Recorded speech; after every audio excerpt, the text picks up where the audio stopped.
Ninguém sabe o que é carregar esse cartaz. Parece que é só um papel, não. Isso aqui é carregado de dor.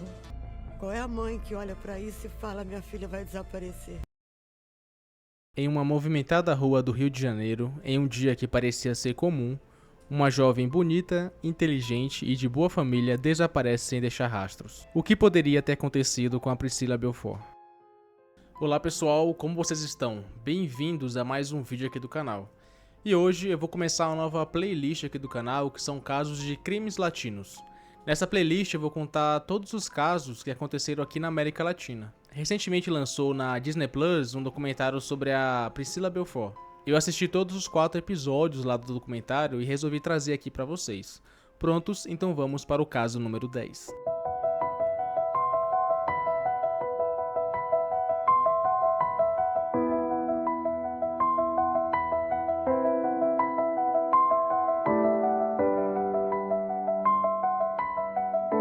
Priscila Vieira Belfort nasceu em 5 de dezembro de 1974 no Rio de Janeiro. Filha de Jovita e José Belfort, e irmã do famoso lutador Vitor Belfort. Desde pequena, Priscila era conhecida pela sua alegria contagiante e sua determinação, sempre protegendo e fazendo tudo com seu irmão, que era 2 anos mais novo que ela. Desde crianças, Priscila e Vitor são muito incentivados pelo seu pai para praticar esportes. Com isso, a Priscila começa a praticar tênis e Vitor a luta. Na escola, ela sempre foi bem empenhada e dedicada, ao contrário do seu irmão, que não se dedicava muito aos estudos e era até mesmo brigão. Os pais deles, José e Jovita, se divorciaram quando Priscila tinha apenas 7 anos de idade, e isso afetou muito mais a Priscila do que o Vitor. Apesar do documentário da Disney falar que na visão do José, a Priscila amava o tênis e competir, a mãe e as amigas da Priscila contam que a verdade era outra. Priscila odiava competir e sempre passava mal quando tinha alguma competição que ela tinha que participar. Como eu disse antes, a separação dos pais da Priscila afetou muito mais ela do que o seu irmão Vitor. E durante a adolescência, a Priscila virou uma moça muito triste, muito tímida, muito introvertida, muito ao contrário do que ela era quando era criança. A mãe deles conta que o Vitor ele conseguia extravasar essa raiva e tristeza por meio dos esportes e a luta. Mas a Priscila não, ela guardou para ela mesma. E isso afetou muito ela. A única maneira que ela conseguia extravasar um pouco era por meio da arte. No começo da vida adulta, aos 18 anos, Priscila vai fazer intercâmbio nos Estados Unidos. Porque o seu pai ele achava que essa era a melhor opção para ela, porque ia melhorar tanto o inglês como também gerar independência. Mas a mãe dela, a Jovita, não achava aquilo uma boa ideia. Ela pensava que a Priscila ainda não estava pronta, mas ela foi mesmo assim. Priscila então, aos 18 anos, vai fazer intercâmbio nos Estados Unidos. Porém, a cidade que ela ficou estava em alta temporada de inverno, era janeiro, então estava com muita neve. E para alguém que morava no Rio de Janeiro, aquele clima frio não agradou nada a Priscila. E ela também não conseguiu se acostumar. Priscila e seus pais, eles se comunicavam por meio de cartas, e apesar dela não estar gostando do local, ela não queria preocupar seus pais e nem fazer eles pensarem que todo o dinheiro gasto e investido nela ia ser jogado fora. Então, apesar do local ser completamente diferente do que ela estava acostumada, Priscila fez até mesmo algumas amigas ali naquela casa, onde tinha mais estudantes que ela estava compartilhando. E ela chegou até mesmo a fazer algumas viagens para a Disneylândia e para o Canadá. Mas depois de algum tempo, infelizmente, realmente a Priscila não estava conseguindo gostar daquele local. Ela disse para os pais até que não estava gostando muito, mas que iria continuar lá e se esforçar. Porém, a mãe dela insiste para que ela volta. E uma prima da Priscila, que ia fazer uma viagem para os Estados Unidos, ela para na cidade onde a Priscila estava e vai visitá-la. E assim que ela chega lá, ela liga imediatamente para a Jovita e o José, os pais da Priscila, e fala que realmente a Priscila não está bem, que ela está muito deprimida. O pai dela então, o José, ele vai até os Estados Unidos e conversa com a universidade onde ela estudava e explica que vai tirar a Priscila de lá. E os dois acabam voltando para o Brasil. Mas quando eles voltam para o Brasil, infelizmente a Priscila não muda. Ela continua muito depressiva, também muito triste, e os papéis meio que se inverteram. Como eu disse antes, quando o Vitor e a Priscila eram crianças, sempre foi a Priscila que era mais estudiosa, dava menos preocupação para os seus pais, e o Vitor não. Ele não ligava muito para os estudos e os seus pais sempre estavam preocupados com ele. Porém, assim que a Priscila volta do Brasil, os papéis se invertem. O Vitor está muito empenhado na vida esportiva dele com a luta, e a Priscila parece que não tem nenhum pensamento a longo prazo de vida acadêmica ou profissional. A Jovita conta que chegava a mandar mensagem para ela praticamente toda hora. E a Priscila também, ficava mandando mensagens de como que foi o dia dela, de cada detalhe. Na vida adulta, Priscila trabalha na Secretaria Municipal de Esportes e Lazer do centro do Rio de Janeiro. E tinha uma vida muito feliz, ao redor de famílias e amigos. Apesar também, de ainda sofrer depressão. E infelizmente a sua vida estava prestes a tomar um rumo bem inesperado. No dia 9 de janeiro de 2004, Priscila acorda indisposta para ir trabalhar. Mas a sua mãe, a Jovita, insiste para ela ir, falando que vai ser muito bom para ela. E Priscila pega uma carona com a mãe até o trabalho.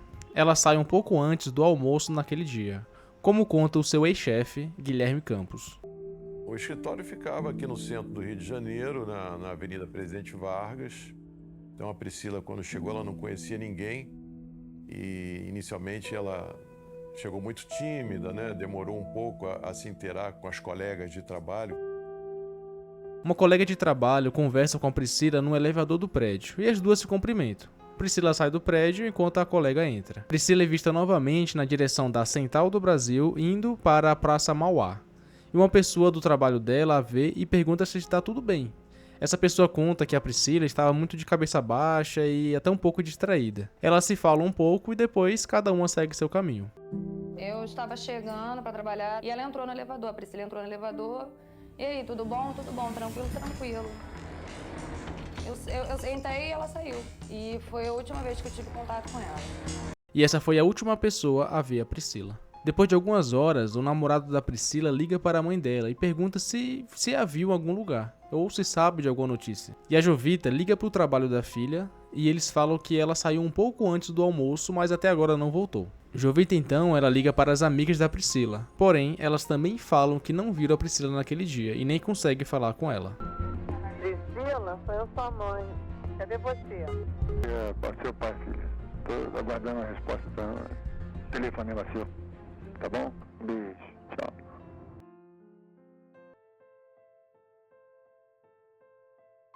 "20 dias antes do desaparecimento, aconteceu o casamento do Vitor Belfort com a Joana Prado. Ele ficou muito famoso por ser um lutador e mais tarde bicampeão do UFC peso meio pesados. E a Joana ficou muito famosa também pelo seu papel e personagem de dança A Feiticeira, além também de ser uma empresária de sucesso. No início dos anos 2000, a vida e carreira dos dois estavam no auge, com Vitor prestes a lutar pelo cinturão e Joana fazendo muita fama e aparecendo em programas de TV. Nada poderia melhorar e deixar todos mais felizes. E foi nesse contexto que tudo aconteceu. Joana conta que quando recebeu a notícia que não encontravam a Priscila, ela não ficou tão preocupada logo de início. Ela pensava que ela poderia estar na casa de alguma amiga e que logo ia aparecer. E também eles não contaram logo para o Vitor, porque ele estava naqueles dias de treinos muito intensivos, porque a luta dele estava prestes a acontecer. Porém, eles não conseguiam esconder isso dele. E naquela noite, contaram para ele que a Priscila estava desaparecida. Eu falei, o que vocês estão escondendo de mim? Aí foi quando a Joana, minha mãe, falou, a Priscila desapareceu. Eu falei, desapareceu? Nunca tinha ouvido que alguém desaparecia. No dia seguinte, todos foram para a delegacia e comunicaram o desaparecimento da Priscila. E com isso, logo um tempo depois, todos na mídia já ficaram sabendo.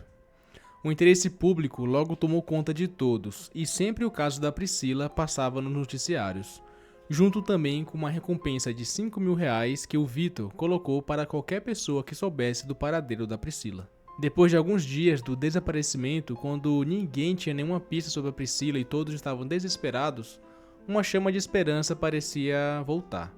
Um casal de jovens, eles são flagrados em cima de um trem em São Paulo, e a moça naquele vídeo parecia muito com a Priscila, o que trouxe essa chama de esperança para todos. Mas depois de algum tempo, essa moça até chegou a ir para a delegacia e verificaram que não era a Priscila. Um casal de namorados se arrisca em cima de um trem cargueiro na cidade de Limeira, no interior de São Paulo. Também trocam carícias. As imagens são gravadas por um cinegrafista.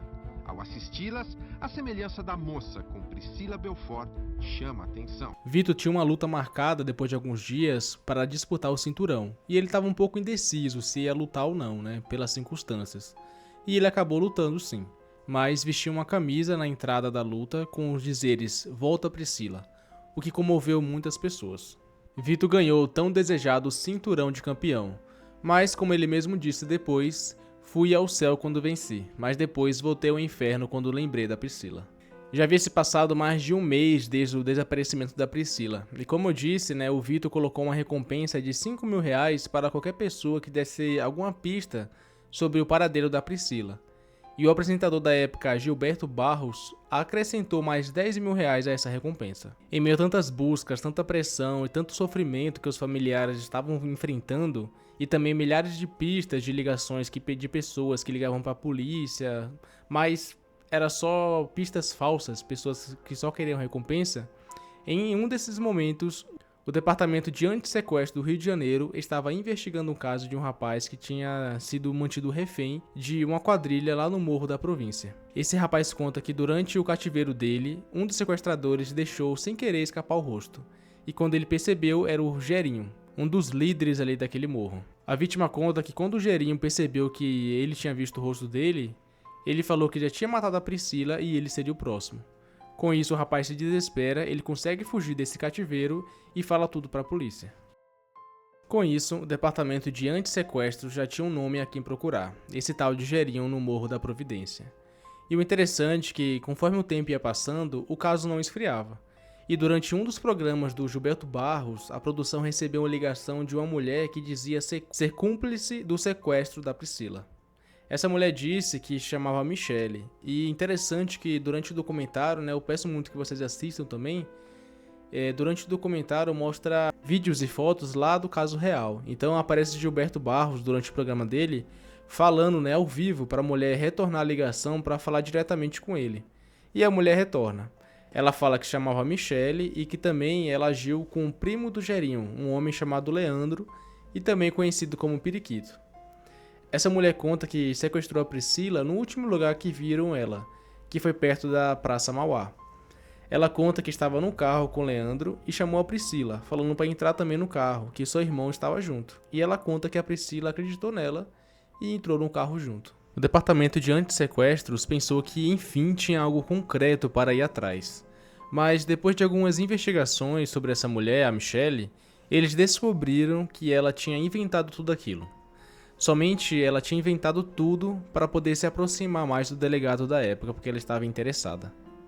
A família da Michele foi chamada e pediram desculpas, falando que ela tinha tido um caso de surto psicótico e inventado tudo aquilo.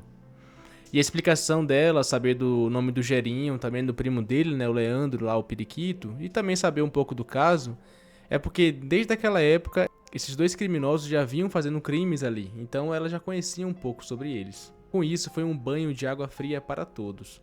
Mas eles ainda tinham um depoimento do refém, que conseguiu se libertar lá e depois falou que o Gerinho tinha falado que tinha matado a Priscila.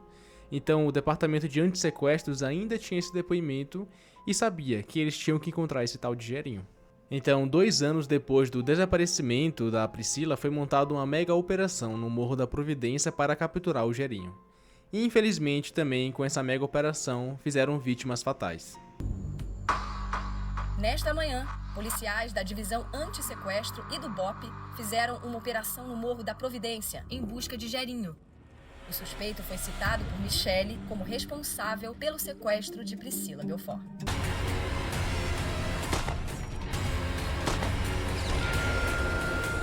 A estudante de 21 anos, Denilza Maria da Silva Nascimento, foi atingida enquanto dormia e morreu no hospital. Eles não conseguiram capturar o Gerinho, mas conseguiu capturar o primo dele, o Leandro, mais conhecido como Periquito. Durante o interrogatório dele, ele falou que não tinha nada a ver com o caso da Priscila, e também deu uma dica muito importante para a polícia. Ele disse que o Gerinho não estava mais no Morro da Providência. Todos ali estavam bem tristes, bem estressados, bem desapontados mesmo, porque todos os casos e pistas que poderiam chegar, pelo menos algum paradeiro da Priscila, alguma evidência maior, se mostrava dar errado. E para piorar, muitas pessoas na época ligavam para o Disque Denúncia e falavam que via Priscila em vários lugares. Um falava que via ali, outro falava que via aqui. Então isso ficou muito ruim para a polícia, o Departamento de Antissequestro, porque era gasto de tempo e também de recursos. Porque todos os casos que ligavam para eles tinham que investigar. Em um desses casos até falava que um carro pegou fogo em Cabo Frio, lá no Rio de Janeiro, e dentro tinha 2 pessoas, um homem e uma mulher. E essa mulher era a Priscila. E depois de vários testes que foram feitos na casa dentária, descobriram que não era ela. E uma das coisas, infelizmente, né, que aconteceu na época foi que muitas pessoas ficou falando que ela era viciada em drogas, né, a Priscila. Ficaram falando que ela distribuía drogas, vendia drogas no trabalho dela e também por causa disso ela ficou devendo lá o morro, né, o tráfico. Cerca de 9 mil reais, e foi por isso que sequestraram ela e mataram. A mãe dela conta até ficar muito triste durante o documentário porque é uma coisa que não é verdade e a Priscila nem tá ali para se defender. No ano de 2007, cerca de 3 anos e meio depois, a polícia recebeu notícias de que Gerinho estava no Morro do Alemão se escondendo. Foi montada então uma nova mega operação junto com o Departamento de Antissequestro do Rio de Janeiro. Cerca de 1.500 policiais foram ativados. Elas ali, sempre uma quadrilha muito bem armada, com muitos fuzis, com muitas entradas e saídas à comunidade. Então a Polícia Civil montou uma grande estrutura para fazer uma operação, porque a informação era de que o Gerinho estaria escondido no Complexo do Alemão, que era a principal base histórica do Comando Vermelho. Mas infelizmente, né, como no caso também no Morro da Providência, essas mega operações sempre têm mortes fatais. E uma dessas mortes foi o próprio Gerinho, que foi baleado e morreu no hospital. A Kombi foi trazida aqui para o Hospital Getúlio Vargas, na Penha. Dentro dela havia 6 corpos. Com isso, subiu para 19 o número de vítimas fatais na mega operação que está sendo realizada no conjunto de favelas do Alemão. E com o tiroteio acontecendo, uma das pessoas baleadas foi o Gerinho. E foi nesse contexto que apareceu uma mulher do nada. Uma mulher chamada Elaine foi no Ministério Público do Rio de Janeiro e disse que assassinou a Priscila e a enterrou em uma fazenda em São Gonçalo. Elaine conta que planejou esse sequestro junto com mais algumas pessoas. Ela disse que tinha conversado com a Priscila por meio de ligação e tinha marcado um encontro com ela. Ela conta que encontrou a Priscila 1h da tarde, perto da Praça Mauá, e a Priscila acabou entrando no carro deles, um Gol azul. E depois de algum tempo entraram mais 2 homens. E depois eles levaram ela para São Gonçalo. E tudo isso por causa de uma dívida de 9 mil reais que ela tinha por causa de drogas. Depois de 3 meses, a Priscila tinha ficado presa, amordaçada e com muito medo. E depois desse tempo, o homem que planejou o sequestro acabou desistindo disso tudo. E ele falou que a pessoa que estivesse com a Priscila naquele momento que poderia decidir o que fazer. E a Elaine conta que ela decidiu matar a Priscila. Ela levou para essa fazenda de São Gonçalo e atirou 3 vezes nela, 2 vezes no peito e uma na cabeça. O Ministério Público do Rio de Janeiro recebeu uma notícia que pode colocar um fim no sofrimento da família Belfort. Elaine confessou que assassinou Priscila Belfort com 3 tiros no peito e 1 na cabeça. Eu sei que eles não vão nunca perdoar, mas só peço perdão e desculpa. Quando a Elaine contou que estava envolvida tanto no sequestro como também no assassinato da Priscila, toda a atenção da polícia se voltou para ela, e todos pensaram também que o caso tinha se encerrado, mesmo não sendo na forma que todos queriam com a de Priscila de volta, mas pelo menos eles tinham um desfecho. Porém, com as investigações andando, a polícia falou para a Elaine ela falar os lugares onde que estava a Priscila, né, o lugar onde ela tinha enterrado. E sempre que a Elaine levava os policiais na chácara, na fazenda lá em São Gonçalo, ela se perdia com ela mesma. Ela mostrava um lugar, depois mostrava outro. Ela ficava meio indecisa, meio nervosa. Então ali a polícia já foi suspeitando. Mas mesmo assim continuou as buscas. Eles até encontraram algumas peças de roupas, mas nada que pudesse ligar a Priscila. E foi nesse contexto que um homem chamado Odaci, de 43 anos, um motoqueiro que fazia parte ali de um grupo de motoqueiros, disse para a polícia que comprou um crânio de um lixeiro. Ele conta que esse lixeiro falou que trabalhava perto dessa fazenda de São Gonçalo, onde até a Elaine fala que matou a Priscila e enterrou. Odaci conta que ficou um tempo com esse crânio como um adorno da moto ali dele, só que depois de um tempo percebeu que esse crânio poderia ser humano. Ele acabou se assustando e jogou fora numa lixeira. Só depois de um tempo que ele foi falar para a polícia que achava que esse crânio poderia ser da Priscila. Mas como ele já tinha jogado fora, já tinha se perdido. Achado aquilo lá dentro e que serviria pra mim, que ia ser uma coisa diferente, entendeu? Eu realmente até me empolguei um pouco na hora, olhei assim, mas depois quando eu comecei a tomar consciência do problema que podia gerar aquilo, juntei, coloquei na bolsa onde estava, coloquei no saco de lixo, entendeu? E deixei pro lixeiro levar porque queria me livrar daquilo. Depois de algum tempo, a polícia pediu para tirar o sigilo do celular da Elaine, já que ela falava que tinha telefonado para Priscila, falado com ela muitas vezes, E quando a polícia foi investigar o celular dela, viu que tudo isso era mentira. Não tinha nenhuma ligação com a Priscila, a Elaine não tinha falado nada com a Priscila por ligação, e foi se provado, como no caso também da Michelle, que tudo aquilo ali era uma farsa. As investigações continuaram, porém com as mesmas coisas, né? Pessoas anônimas falavam que via Priscila em tal lugar, outras falavam que via em outras. Muitas falavam que ela era usuária de drogas e também vendia drogas no trabalho, né? Como eu já tinha te falado antes. E também que ela tinha uma dívida de R$9.000, por isso que foi sequestrada e morta. A polícia investigava cada denúncia anônima de locais que as pessoas falavam, porém nada dava certo. A mãe da Elaine conta que foi um dos momentos mais difíceis da vida dela, porque a pior coisa para uma pessoa é uma filha ou algum parente estar desaparecido, não saber se está viva ou se está morta. Também na época foi muito falado sobre as investigações da polícia, que não era muito certo, porque parte da polícia de São Gonçalo, do DAS e de São Gonçalo não conversaram entre si sobre as coisas que encontravam e tudo mais, então acaba causando muita desordem. Peço muito que vocês assistam o caso de Volta Priscila na Disney Plus, porque é muito interessante. Além de vocês verem as pessoas, né, o Vitor, a Jovita, o José, também as amigas da Priscila e fotos e vídeos da época dela, tem muito mais detalhes que eles contam ali também das investigações. De pessoas que depois eles foram investigar, como o namorado da Priscila, que era muito suspeito da época, a polícia nem deu muita atenção para ele, e também várias outras coisas.